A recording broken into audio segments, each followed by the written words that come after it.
Hello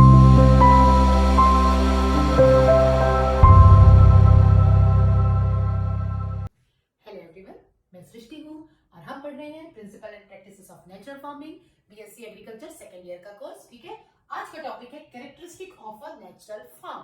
अभी तक हम क्या कर रहे थे? नेचुरल फार्मिंग के बारे में पढ़ रहे थे। अब हम नेचुरल फार्म के बारे में पढ़ेंगे कि प्राकृतिक खेत की क्या विशेषताएं होनी चाहिए। ठीक है, ये भी उसी से रिलेटेड है, नेचुरल फार्मिंग से ही रिलेटेड है, इसलिए बहुत सारे पॉइंट्स आपको सिमिलर लगेंगे, तो कंफ्यूज मत होइए कि कैरेक्टरिस्टिक ऑफ नेचुरल फार्मिंग और नेचुरल फार्म जो है वो लगभग कुछ पॉइंट्स आपको डिफरेंट मिलेंगे और कुछ पॉइंट्स आपको सिमिलर मिलेंगे। ठीक है, तो चलिए हम स्टार्ट करते हैं कैरेक्टरिस्टिक ऑफ नेचुरल फार्म। सबसे पहले तो हम पॉइंट्स देख लेते हैं। क्या क्या पॉइंट्स हैं?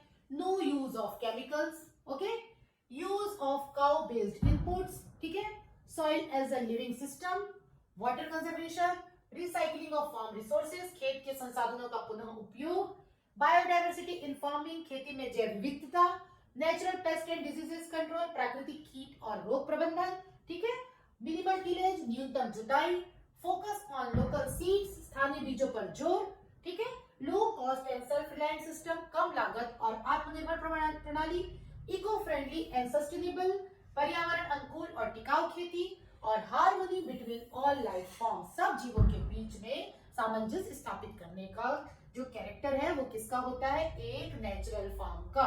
ठीक है, जो नेचुरल फार्म है, नेचुरल फार्म क्या है?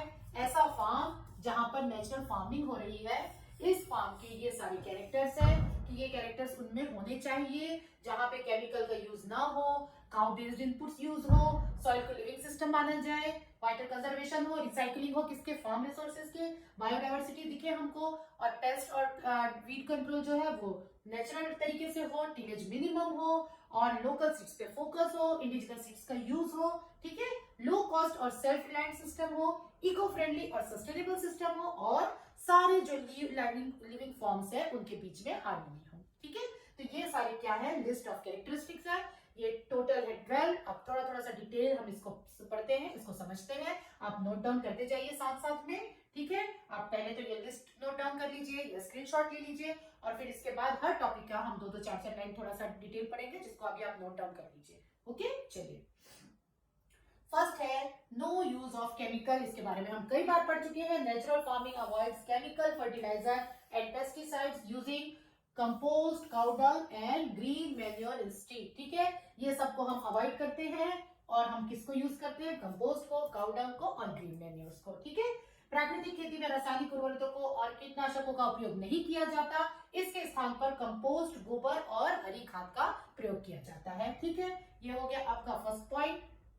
ओके, सेकंड कैरेक्टरिस्टिक है नेचुरल फार्म की कि नेचुरल फार्म में we use cow based inputs. ठीक है, कौन कौन से काउ बेस्ड इनपुट्स हैं जो नेचुरल फार्म में यूज होते हैं? Cow dung, cow urine, milk and curd are used to prepare Beejamrit and Jeevamrit for soil fertility enhancement. ठीक है, और पेस्ट कंट्रोल। ठीक है, तो cow dung, cow urine, milk और कर्ड का यूज करते हैं हम बीजामृत बनाने में और जीवामृत बनाने में, और उनसे क्या हो रहा है? सॉइल फर्टिलिटी इंप्रूव होती है और पेस्ट कंट्रोल होता है। ठीक है, तो गोबर, गोमूत्र, दूध, दही का उपयोग बीजामृत और जीवामृत जैसे घोल बनाने के लिए किया जाता है, जो मिट्टी की उर्वरता को बनाए रखते हैं और कीटों का नियंत्रण करते हैं। ठीक है, तो ये नोट डाउन कर लीजिए आप क्या क्या यूज होता है। और फार्म का एक इंपॉर्टेंट कैरेक्टरिस्टिक है कि use of cow based inputs. ठीक है, थर्ड पॉइंट है soil as a living system.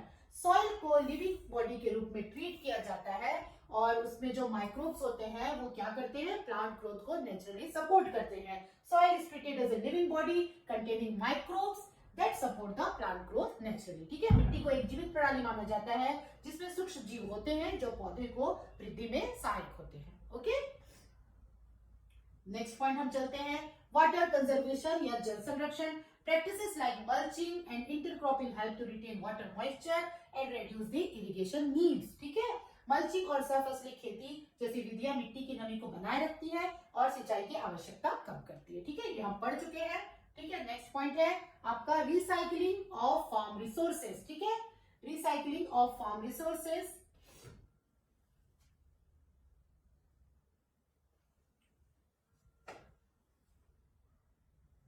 Recycling of farm resources, खेत के संसाधनों का पुनः उपयोग। Crop residues and cow dung are reused as compost, keeping soil nutrients intact. जो क्रॉप रेसिड्यूज होते हैं, जो काउ डंग होता है, उसको नेचुरल फार्म में यूज किया जाता है। कैसे यूज किया जाता है? As a compost, keeping soil nutrients intact, ठीक है, जिसमें सॉइल न्यूट्रिएंट्स हमको मिलता है। फसल अवशेष और गोबर का पुनः उपयोग कंपोस्ट के रूप में किया जाता है, जिससे मिट्टी के पोषक तत्वों को सुरक्षित रखा जा सके, ठीक है। तो ये हो गया आपका रिसाइकलिंग ऑफ फार्म रिसोर्स। अब नेक्स्ट पॉइंट में चलते हैं, जो है बायोडायवर्सिटी इन फार्मिंग, खेती में जैव विविधता। Multiple crops and livestock are integrated, ठीक है। यहाँ क्या होता है? क्रॉप्स और लाइवस्टॉक का इंटीग्रेशन होता है, ठीक है, जिसके कारण क्या हो रहा है? इकोलॉजिकल बैलेंस बनता है, सॉइल फर्टिलिटी बढ़ती है। और चूंकि बहुत सारे लाइवस्टॉक, ट्रीज और फिशरीज, ये सबका जब इंटीग्रेशन होता है तो उसके कारण क्या होते हैं? बायोडायवर्सिटी एनहेंस होती है, बहुत सारे एनिमल्स, प्लांट्स, माइक्रोब्स को ग्रो करने के लिए फेवरेबल कंडीशन मिलता है, ठीक है। तो विभिन्न फसलों और पशुओं को मिलाकर पारिस्थितिक संतुलन और मिट्टी की उर्वरता को बनाए रखी जाती है, ठीक है। तो ये हो गया आपका बायोडायवर्सिटी इन फार्मिंग, खेत में जैव विविधता।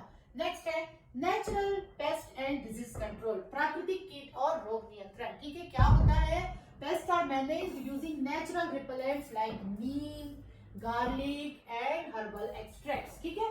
इन सब का यूज करके हम क्या कर रहे हैं? फार्म में पेस्ट और डिजीज को नेचुरली हम उसको कम करते हैं, सप्रेस करते हैं, और यहाँ पर भी हम केमिकल्स को यूज नहीं करते हैं, ओके। तो कीटों की नीम, लहसुन और औषधि पौधों के अर्क से बने प्राकृतिक घोलों से नियंत्रित किया जाता है। चलिए नेक्स्ट पॉइंट में चलते हैं हम। मिनिमल टिलेज, न्यूनतम जुताई। Soil is not frequently प्लोड, preserving its structure and moisture, ठीक है। मिनिमम टिलेज का मतलब ही यही है कि सॉइल इज नॉट फ्रीक्वेंटली प्लोड, ठीक है, बहुत जल्दी जल्दी इसकी प्लोइंग नहीं की जाती। और उसको क्यों नहीं किया जाता? ताकि सॉइल स्ट्रक्चर और सॉइल मॉइस्चर जो है वो मेंटेन रहे, बेटर रहे, ओके। तो मिट्टी की बार बार जुताई नहीं की जाती ताकि उसकी संरचना और नमी सुरक्षित रहे, ठीक है। तो ये हो गया आपका 7th पॉइंट, मिनिमल टिलेज या न्यूनतम जुताई। नेक्स्ट है फोकस ऑन लोकल सीड्स, ठीक है, स्थानीय बीजों पर जोर। क्या है इसका मतलब? इसका मतलब यह है कि नेचुरल फार्म में प्रमोट करते हैं use of indigenous and climate adapted seeds. देखिए, जो सीड्स बहुत समय से वहां पर ग्रो हो रही है, वो सीड्स जो है उस क्लाइमेट के लिए अडेप्टेड है, ठीक है। तो उस पर्टिकुलर क्लाइमेट में उस सीड से प्रोडक्शन हम ज्यादा ले सकते हैं। तो नेचुरल फार्म में क्या किया जाता है? इन सीड्स को, इंडिजिनस सीड्स को और क्लाइमेट अडेप्टेड सीड्स को यूज किया जाता है और उन्हीं से प्रोडक्शन लिया जाता है, ठीक है। प्राकृतिक खेती में देसी और जलवायु अनुकूल बीजों के उपयोग को प्रोत्साहित किया जाता है, ठीक है। चलिए नेक्स्ट पॉइंट में चलते हैं। Low cost and self reliant system, कम लागत और आत्मनिर्भर प्रणाली, ठीक है। A natural farm depends on its own resources, reducing the need of external inputs, ठीक है। जो नेचुरल फार्म होता है वो अपने ओन रिसोर्सेज पे डिपेंड करता है और नीड ऑफ एक्सटर्नल इनपुट कम होता है। प्राकृतिक खेत अपने संसाधनों पर निर्भर होता है और बाहरी इनपुट की आवश्यकता कम होती है, ठीक है। चलिए नेक्स्ट पॉइंट में चलते हैं।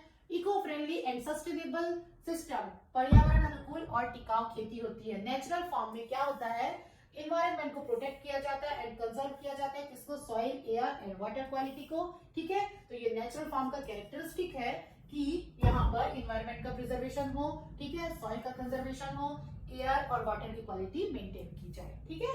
तो प्राकृतिक खेती पर्यावरण की रक्षा करती है और मिट्टी, जल, वायु गुणवत्ता को बनाए रखती है, ठीक है। चलिए अब हम 11th पॉइंट की तरफ बढ़ते हैं। ये है harmony between all life forms, ठीक है। तो नेचुरल फार्मिंग प्रमोट करता है किसको? Coexistence between plant, animal and human, ठीक है। प्लांट, एनिमल और ह्यूमन के बीच में कोएग्जिस्टेंस को ये बढ़ावा देता है नेचुरल फार्मिंग, ठीक है। आपस में ये जो प्लांट है, सॉइल है, ह्यूमन बीइंग है, ठीक है, ये एक सिस्टम बनाता है, ठीक है, सिस्टम। इसे हम कह सकते हैं नेचुरल फार्म। नेचुरल फार्म में क्या हो रहा है? ठीक है, इनका इंटीग्रेशन हो रहा है, सॉइल का, प्लांट का, ह्यूमन का और एनिमल्स का। ये चारों की कोएग्जिस्टेंस को लेके नेचुरल फार्म बनाया जाता है। ये प्रमोट करता है इनकी कोएग्जिस्टेंस को, इनके आपस के रिलेशन को और इंटरडिपेंडेंसी को, ठीक है। और इस तरह से ये हर लाइफ फॉर्म्स के बीच में हार्मनी या सामंजस्य को बना के रखा रहता है, ठीक है। तो प्राकृतिक खेती मिट्टी, पौधों, पशुओं और मनुष्य के बीच के सामंजस्य को बढ़ावा देती है, ठीक है। तो ये हो गए आपके कौन से पॉइंट्स? ये हो गए आपके 12 points characteristic of a natural form, ठीक है। The characteristic of natural form, no chemicals, biodiversity, soil health, water conservation and self reliance, और भी बहुत सारे हैं। ये सारे क्या है, 12 पॉइंट्स हैं आपके characteristic of a natural form, okay. तो it makes natural farming a complete model of sustainable farming that ensures food safety and environmental protection, ठीक है। इन सब कैरेक्टरिस्टिक से जो हमारा नेचुरल फार्म है वो एक सस्टेनेबल सिस्टम के रूप में बच जाता है, ठीक है। प्राकृतिक खेत की विशेषताएं हैं रासायनिक रहित खेती, जैव विविधता, मिट्टी का स्वास्थ्य, जल संरक्षण और आत्मनिर्भरता। इसे टिकाऊ खेती का पूर्ण मॉडल बनाती है। ये सारे जो कैरेक्टरिस्टिक है इनको क्या बनाता है, एक सस्टेनेबल सिस्टम बनाता है जो खाद्य सुरक्षा और पर्यावरण संरक्षण को सुनिश्चित करती है, ठीक है। तो यहाँ पर हमने पढ़ा characteristic of a natural farm, ठीक है। इसके बाद हम पढ़ेंगे design of a natural farm, ठीक है। तो आप ये पूरे 12 पॉइंट्स नोट डाउन कर लीजिए, ठीक है। फर्स्ट जो मैंने दिया था लिस्ट में, वो लिस्ट को आप क्लिक करके रखिए, पॉइंट्स को याद रखिए, तो इंटरनली आप थोड़ा थोड़ा उसका डिटेल आप लिख लीजिए, ठीक है। चलिए, ठीक है। तो आज के ये वीडियो हम यही खत्म करते हैं, नेक्स्ट वीडियो में फिर मिलते हैं, तब तक के लिए बेस्ट ऑफ लक।